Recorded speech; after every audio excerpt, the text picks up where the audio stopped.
আসসালামু আলাইকুম। আশা করি সবাই অনেক অনেক ভালো আছেন। বরাবরের মতো আবার সাজেক চলে আসলাম। আসতে লেট হয়েছে যদিও।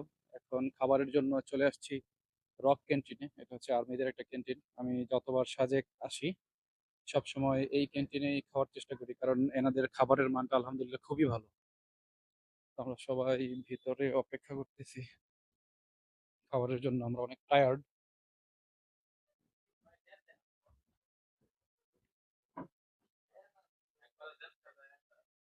এই হচ্ছে খাবার রেডি হয়ে গেছে আমাদের জন্য।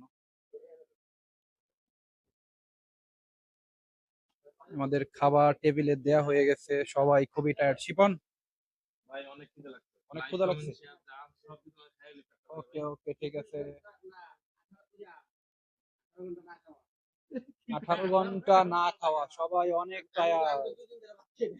ওই যে 2 দিন যাবত ভাত খায় না সে। ঠিক আছে।